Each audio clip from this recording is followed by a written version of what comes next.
Okay, that's great. That's great. Uh, you started about humanities and humanitarian services. You built technology around moving ahead with your causes as a part to reach out to people. So, how come about you came about around social entrepreneurship, and what is social entrepreneurship? Actually, I thought I invented it, but apparently it's a Oh, major movement. So I told you I was a student activist and I was also a philosophy major. okay, And in philosophy, you grow accustomed to taking the opposite point of view into consideration.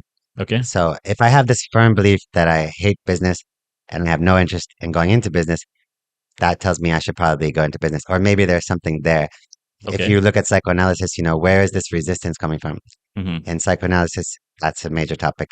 So things like when we forget something because our unconscious is telling us not to remember it, that's a form of resistance as well. Even confusion can be a form of resistance in psychoanalysis. Does a entrepreneur earn money while doing social entrepreneurship? It's not easy, but there are some major ones, and my goal is to be the biggest. So some of the big ones I can point to would be Tom's shoes in Okay, the US. For every pair of shoes you buy, they donate one to a poor person. okay. Uh-huh. And in a more recent example, I was in Delhi last week with Khushbu. Huh. They do block printing, from Rajasthan style, Okay. but they have trained these women, poor women in Delhi, to have a craft, and now they are giving 60 women work every day. So in social enterprise, whom you employ is often the form of impact. There's a huge social enterprise in US called Greystone Bakery. Who do Hmm. they employ? Recently incarcerated people. Because right now the it's a cycle. When someone gets out of prison, they go right back in because there's no opportunities.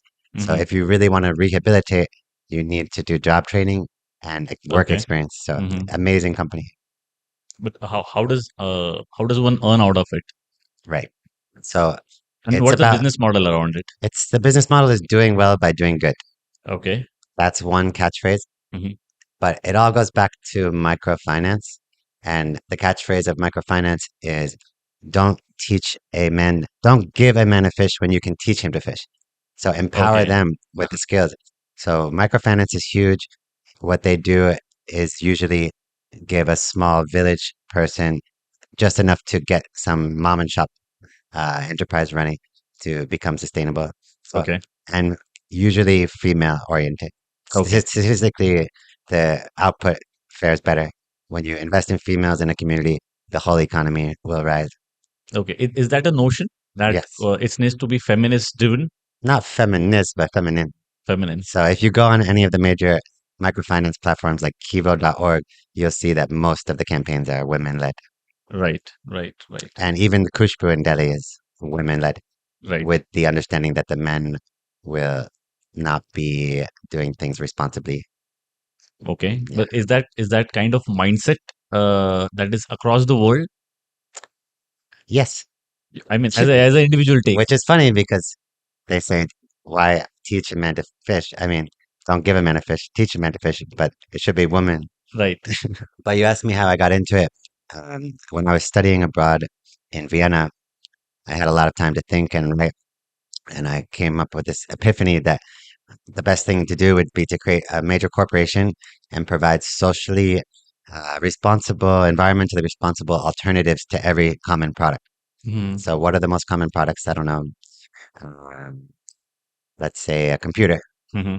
And this one has a huge carbon footprint, but this one is environmentally friendly and does not exploit Chinese laborers.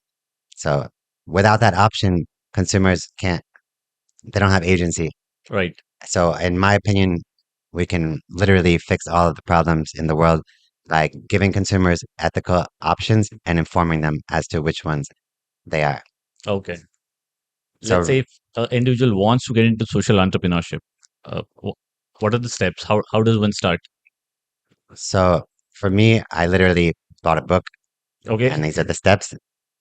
My first project was an NGO when I was 23, Uh-huh. a crowdfunding platform mostly, but also already the seeds of the CSR aspect as well, corporate Okay. social responsibility. Okay. So someone who wants to get into business in general needs to select their business model, right? And do market research. to find product market fit. Right. So the social entrepreneur simply needs to add impact as a major driving force as well. Hmm. So this is called triple bottom line business. Okay. People, profit, planet, or people, planet, profit, whatever order you want to go in. Uh, in the past, since capitalism began, we only take account of the single bottom line, Hmm. strictly financial, but hidden in every cost is a social and environmental cost. And until we recognize that and start accounting for it, the world will continue to head toward climate change and classism.